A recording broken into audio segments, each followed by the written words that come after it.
Hello दोस्तों, इस video में हम देखेंगे एक प्रश्न को जो कि लासा और मासा से जुड़ा हुआ है।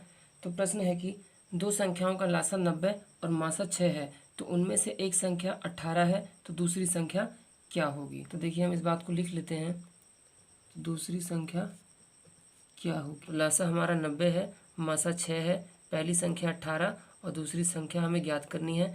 तो इस प्रश्न को हल करने के लिए एक नियम हमें पता होना चाहिए।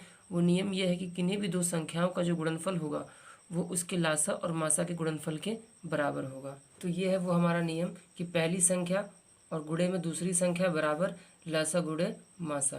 पहली संख्या और दूसरी संख्या का जो गुणनफल होगा वो लासा और मासा के गुणनफल के बराबर होता है। ठीक है, अब इसी नियम की मदद से हम अपना ये प्रश्न हल करेंगे। तो देखिए पहली संख्या क्या है हमारी 18, दूसरी संख्या हमें नहीं पता, तो इसकी जगह हम कुछ भी मान लेते हैं, एक्स वाई जेड कुछ भी मान सकते हैं। तो मैं एक्स मान लेता हूँ। ठीक है, लासा हमको दिया गया है 90, मासा दिया गया है 6। तो अगर हम यहाँ से एक्स का मान निकाल लेते हैं तो एक्स का मान हम कैसे निकालेंगे। 18 जो है वो गुणे में है इससे, तो ये गुणे में है तो उधर जाके भाग में। अब इसके बाद 18 से 90 कट जाएगा 5 बार में, गुणे 6, 6 5 30। तो यहाँ से हमारा x का क्या मान निकला 30। तो x क्या है हमारा दूसरी संख्या, तो इसका मतलब है कि दूसरी वाली जो संख्या होगी वो 30 होगी।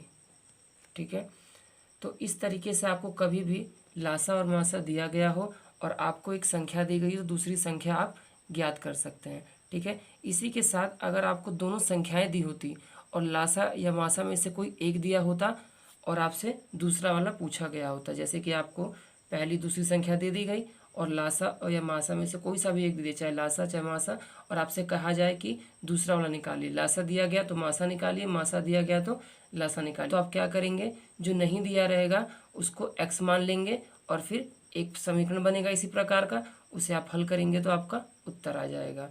ठीक है, एक बार हम इसी में करके देख लेते हैं। मान लेते हैं कि हमें यहाँ पे लासा नहीं दिया होता। तो देखिए पहली संख्या 18 है, गुणे में दूसरी संख्या 30 है, बराबर लासा हम मान लीजिए कि हमें नहीं दिया होता तो हम x मान लेते, गुणे में मासा, मासा कितना था 6। तो देखिए 18 गुणे 30 बराबर, अब जो 6 ये गुणे में इधर आएगा तो भाग में। अब हल कर दीजिए, तो 6 5 30 और 5 से इसका गुणा होगा तो 18 5 90। एक्स का मान क्या आया 90। तो ये हमने क्या निकाला था, किसके लिए निकाला यहाँ पे, लासा के लिए। देखिए लासा 90 ही तो था ना हमारा, लासा 90 था। ठीक है, तो इस तरीके से, तो इसका मतलब ये है कि अगर आप इस नियम को याद रखते हैं तो आप इस प्रकार का कोई सा भी प्रश्न हल कर पाएंगे। तो आप इसको याद रखेंगे, ये इम्पोर्टेंट है काफ़ी, और प्रतियोगी परीक्षाओं के लिए भी ये काफ़ी इम्पोर्टेंट होता है। ठीक है, तो मैं आशा करता हूँ कि वीडियो आपको अच्छी लगी हो। वीडियो अच्छी लगी हो तो लाइक करें, चैनल को सब्सक्राइब करें, बेल आइकन को हिट करें ताकि आपको आगे भी ऐसी वीडियो मिलती है। Thank you.